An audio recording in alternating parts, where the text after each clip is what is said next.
Hello everyone, welcome to EnglishPod. My name is Marco. And I'm Erica. And today with Erica, we have a very aggressive lesson for you today. That's true. We've got a revolutionary lesson. Yes, today at EnglishPod, we're protesting. So Erica, why don't you tell us what a protest is?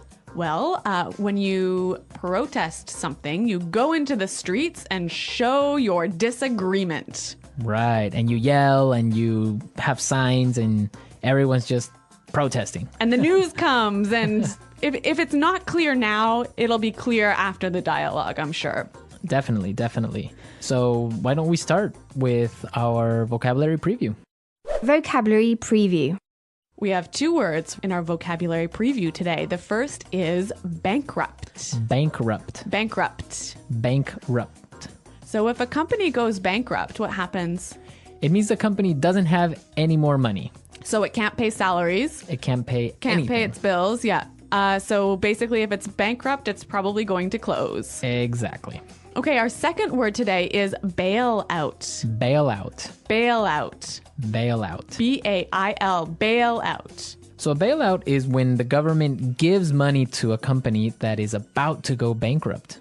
That's true. It's emergency money that will help save the company. Well, these two words are taken directly from our dialogue. And in today's dialogue, we're going to bring you live to a newscast. Right, so why don't we just listen to the dialogue?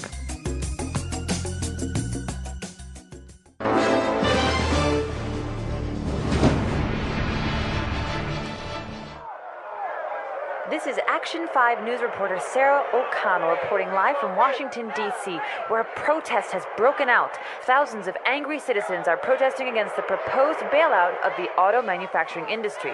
Sir, Sarah O'Connell, Channel 5 News, can you tell us what's happening? Yeah, we're here because we feel this is an injustice. The financial irresponsibility of big business has to stop. We're here to show the government that we don't like the way they're spending our tax dollars. Sir, but what exactly is making everyone so angry? It's an absolute outrage, Sarah. The U.S. government wants to give $25 billion of taxpayers' money to the auto industry. These are companies that have been mismanaged and are now nearly bankrupt. I see. But many supporters of the bailout argue that it could help save the jobs of millions of hardworking Americans. That may be true, and I, for one, don't want to see anyone lose their job. But how can these CEOs ask for a bailout when they're making millions of dollars? And then they have the nerve to fly to Washington in private jets. This costs hundreds of thousands of dollars. They're asking for money. That is just not right. Good point. This is Sarah O'Connell reporting live from Washington, D.C. Back to you, Tom.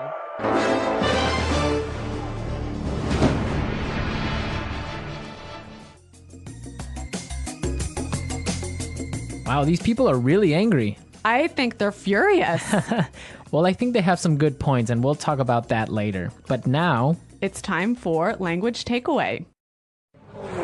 Language takeaway. Yeah, there was some great language in this dialogue. A lot of language we use to express our anger. right. And one of those words, and the first one for language takeaway, is injustice. Injustice. Injustice. An injustice. So an injustice is something that isn't fair. It's totally unfair. It's unfair, yeah. This is an injustice. Let's look at our second word, outrage. Outrage. Outrage. An outrage. So Erica, why don't you give us an example on how you would use outrage? There's no more coffee. This is an outrage. Yeah, there we go. That's an outrage. Okay, Let's go to our next word now. breakout. Break out. Breakout. Break out. So we have some great examples on how we use breakout, so let's listen. Example 1.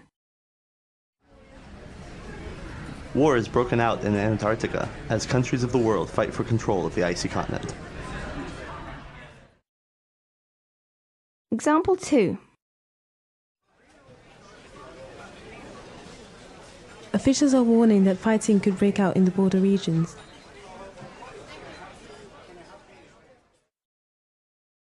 Example 3. A forest fire broke out last night. Well, this is a wonderful phrasal verb that means... To begin suddenly. Okay, so I think that's pretty clear. Yep. Yeah. Break out. Let's go to our next word now. Mismanaged. Mismanaged. Mismanaged.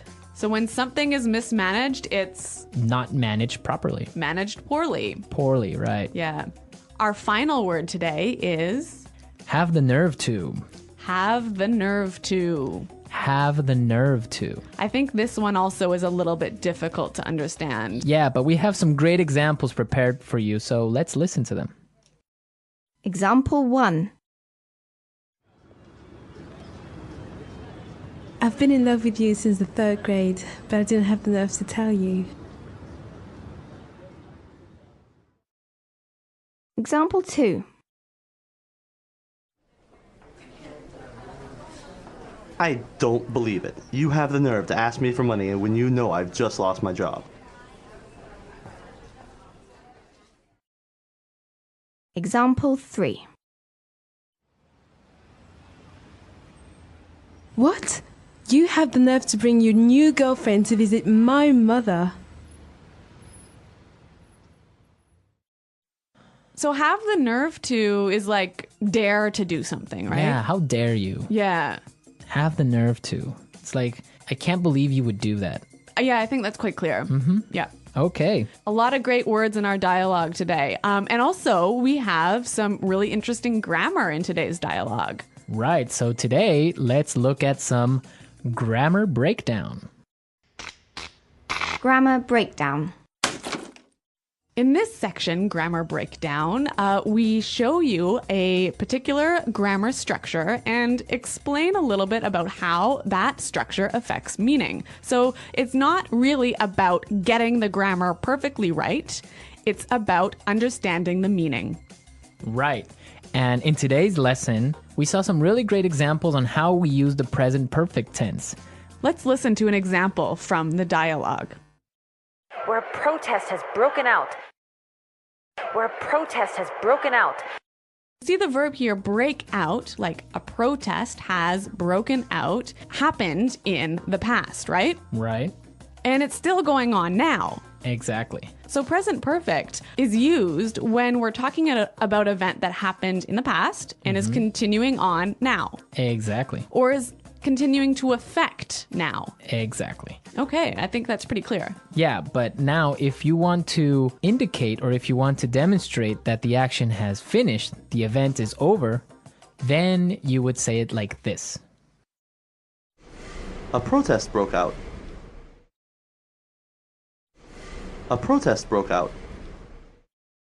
In this form, you see that the protest is over. It happened yesterday already. Right, and I think it's really emphasizing the fact that it is no longer affecting the present moment. Exactly.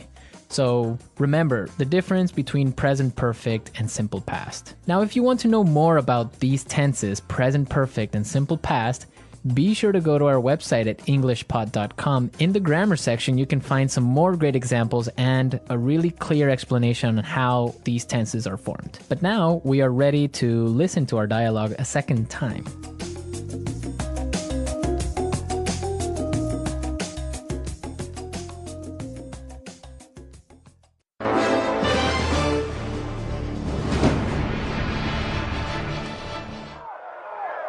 This is Action 5 news reporter Sarah O'Connell reporting live from Washington, D.C., where a protest has broken out. Thousands of angry citizens are protesting against the proposed bailout of the auto manufacturing industry. Sir, Sarah O'Connell, Channel 5 News, can you tell us what's happening? Yeah, we're here because we feel this is an injustice. The financial irresponsibility of big business has to stop. We're here to show the government that we don't like the way they're spending our tax dollars. Sir, but what exactly is making everyone so angry? It's an absolute outrage, Sarah. The U.S. government wants to give $25 billion of taxpayers' money to the auto industry. These are companies that have been mismanaged and are now nearly bankrupt. I see. But many supporters of the bailout argue that it could help save the jobs of millions of hardworking Americans. That may be true, and I, for one, don't want to see anyone lose their job. But how can these CEOs ask for a bailout when they're making millions of dollars? And then they have the nerve to fly to Washington in private jets. This costs hundreds of thousands of dollars. They're asking for money. That is just not right.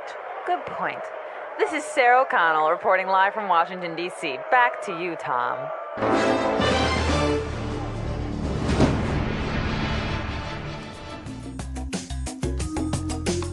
Okay, Erica, so what do you think about this situation?